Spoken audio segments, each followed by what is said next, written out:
Assalamualaikum warahmatullahi wabarakatuh. Saya Eva Rahmadiani dari SMP Negeri 3 Kota Madiun. SMP Negeri 3 Madiun adalah salah satu sekolah negeri di Kota Madiun, Jawa Timur. Pada video ini, kami menayangkan kegiatan P5 di sekolah kami dengan tema Bangunlah Jiwa Raganya. Mulai dari literasi, simulasi, sampai gelar karya, dan testimoni beserta publikasi kegiatan.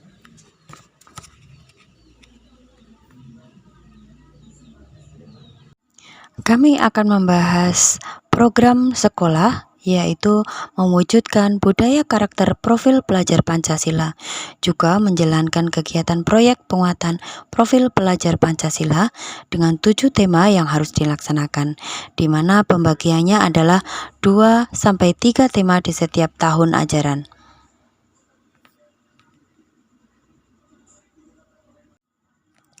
Berdasarkan studi milik KPAI tahun 2020, kasus bullying meningkat selama 9 tahun terakhir. Dan dari hasil asesmen nasional, diperoleh refleksi akar masalah yang terkait karakter kemandirian dan belajar tentang pembelajaran yang masih belum optimal, yaitu mencapai nilai 65,28.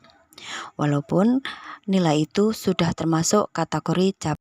Ada beberapa alasan mengapa praktik baik ini penting diterapkan. Yang pertama, kegiatan proyek penguatan profil pelajar Pancasila dengan tema Bangunlah Jiwa Raganya ini dapat memberikan solusi terhadap permasalahan terkait adanya kecenderungan anak melakukan bullying. Kedua, kegiatan ini dapat mewujudkan lingkungan sekolah yang well-being, sejahtera secara fisik dan mental. Yang ketiga, diharapkan best practice ini dapat sebagai referensi bagi guru yang lain dalam menerapkan P5, terutama dalam mengimplementasikan kurikulum merdeka atau memiliki permasalahan yang sama.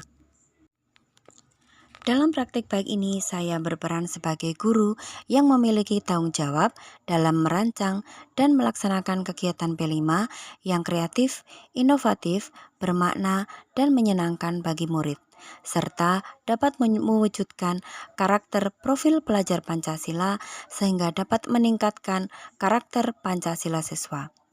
Dengan melaksanakan proyek P5, siswa dapat memahami dan melaksanakan proyek P5 ini dengan tema Bangunlah Jiwa Raganya untuk menjaga kesehatan fisik dan mental, sehingga mereka dapat menjadi manusia yang sejahtera dan mencapai kebahagiaan yang setinggi-tingginya. Proyek P5 ini muncul karena permasalahan 1. Siswa menganggap bullying adalah hal yang biasa, sehingga mereka abai. Yang kedua, siswa menganggap P5 adalah proyek yang banyak dan melelahkan. Yang ketiga, siswa menyelesaikan semua masalah dengan gadget dan cenderung lupa waktu ketika menggunakan gadget. Dari beberapa permasalahan yang sudah disebutkan di atas, maka saya menyimpulkan tantangan yang dihadapi, yaitu 1. Memilih proyek P5 yang menumbuhkan kesadaran kesehatan fisik dan mental sehingga menolak aksi bullying. Yang kedua, menyiapkan aktivitas yang membuat siswa aktif secara fisik dengan mengurangi waktu bergadget. Yang ketiga, memupuk rasa kemandirian dan kesadaran belajar tentang pembelajaran. Selanjutnya, kami melakukan langkah-langkah yang dilakukan untuk menghadapi tantangan tersebut, yaitu 1. Membentuk tim fasilitator P5, 2. Mengidentifikasi tingkat kesiapan sekolah, yang 3. Merancang dimensi, tema, dan alokasi waktu proyek, kemudian yang keempat, menyusun modul proyek, yang kelima, merancang strategi pelaporan hasil proyek. Tahap yang pertama adalah tahap perencanaan. Sebelum pelaksanaan pit stop gadget dengan permainan tradisional, diadakan musyawarah mengenai pelaksanaan permainan tradisional. Pada hari pertama proyek penguatan profil pelajar Pancasila, kami memberikan materi tentang mengenal kesejahteraan diri, self-awareness, kesehatan mental, eksplorasi isu, kesehatan mental, bagaimana menjaga kesehatan mental, membuat peta konsep kesehatan mental. Pada hari kedua, kami mempelajari tentang analisis pengenalan diri, kelebihan kekurangan, peluang dan hambatan. dan kami juga belajar tentang depresi. Untuk mengatasi masalah depresi, kami lakukan pada hari ketiga, yaitu dengan latihan pernafasan, relaksasi otot, meditasi, imajinasi visual, dan kemudian dilanjutkan dengan membuat peta emosi. Pada pelaksanaan hari keempat, kami melaksanakan literasi tentang engklek atau angling, kemudian juga mempresentasikan hal tersebut, kemudian juga mendemonstrasikan bagaimana bermain engklek. Kami juga berliterasi tentang permainan dakon, kemudian juga simulasi bagaimana bermain dakon. Pada hari kelima dan keenam, kami bersimulasi dan berliterasi tentang permainan gobak sodor dan cara membuat layang-layang serta memainkan layang-layang. Pada hari keenam, kami berliterasi untuk membuat egrang batok dan cara membuat egrang batok sekaligus mempraktekkan bagaimana cara memainkannya. Kami juga berlatih memainkan egrang batok bersama-sama di lapangan, kemudian yang kita lanjutkan dengan membuat infografis permainan yang telah dilaksanakan. Pada hari ketujuh, para siswa belajar bagaimana cara membuat poster, teori membuat poster, dan mereka membuat poster anti perundungan, di mana masing-masing poster itu didisplay di kelas masing-masing. Pada hari ke-8, para siswa belajar teori menulis laporan dan menyusun bahan laporan. Setelah dilaksanakan P5 dengan tema Bangunlah Jiwa Raganya, berdasarkan observasi dan penilaian yang dilakukan, dampaknya terlihat dari antusias siswa dalam mengikuti seluruh rangkaian P5 dan adanya peningkatan kesejahteraan peserta didik yang meningkat sebanyak 60% berkembang sesuai harapan dan 20% sangat berkembang.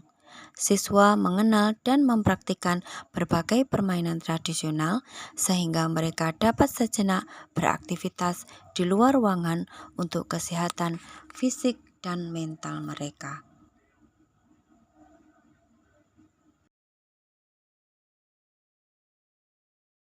Ratusan siswa SMP Negeri 3 Kota Madiun memainkan permainan tradisional dalam gelar karya proyek penguatan profil pelajar Pancasila dengan tema Bangunlah Jiwa Raganya di Taman Lalu Lintas Bantaran Madiun pada Jumat pagi 27 Oktober 2023. Radawa Akila Zahra, siswa kelas 8 C SMPN 3 Kota Madiun mengatakan bahwa permainan tradisional jarang ia mainkan. Permainan yang dimainkan antara lain dakon, engkling, gobak sodor, egrang batok, membuat kitiran dari kertas, layangan, dan display. Ia mengaku permainan tradisional seru dan serasa destinasi masa lalu. Ia berharap permainan tradisional tidak punah dan selalu dilestarikan. Satrio Pembayun Kurniawan, siswa kelas 8 C SMPN Kota Madiun menambahkan, di sekolahnya ada program baru yaitu Sekolah Ramah Anak, di mana dikuatkan dengan tampilan-tampilan anti pembulian dan tidak ada bullying baik secara mental maupun fisik di sekolahnya. Ya, sebenarnya jarang sih. Sebelum ini jarang main kayak gini. Cuman karena diadain P5 di sekolah ini jadi makin seru. Mainannya ada dakon, engklik, gobak sodor, egrang batok, layangan sama dakon. Seru sih, seneng banget. Karena bisa kayak apa ya namanya? Destinasi ke masa lalu. Semoga permainannya nggak punah setelah ini. Semoga bisa lebih dilestarikan. Jadi di program sekolah kita ada yang baru ini. Jadi sekolah kita untuk sekarang dikuatkan sebagai sekolah ramah anak. Jadi di mana di display ini dikuatkan banyak poster-poster display seperti anti perundungan, kemudian tidak seperti sekolah ramah anak, tidak ada bullying maupun secara mental ataupun fisik. Kalau lingkungan sekolah sekarang kalau untuk SMP 3 sendiri sudah bagus, maksudnya untuk bullying termasuk jarang bahkan tidak ada baik secara fisik ataupun mental. Koordinator Proyek Penguatan Profil Pelajar Pancasila atau P5, Eva Rahmadiani, mengatakan dengan tema Bangunlah Jiwa Raganya memiliki makna sehat secara fisik dan mental. Karena banyak siswa yang belum mengenal permainan tradisional. Maka dari itu, pihaknya mencoba mengenalkan kembali eksistensi permainan tradisional kepada para siswa. Dengan siswa mengetahui dan mempelajari serta memainkan permainan tradisional, diharapkan bisa dikembangkan di lingkungan masing-masing. Dengan tujuan agar permainan tradisional tak hilang di telan modernisasi serta dapat menyehatkan mental serta fisik yang menjalin kebersamaan kekompakan sehingga menjauhkan dari pembulian. Andi Hartana, Madiun, Sakti TV.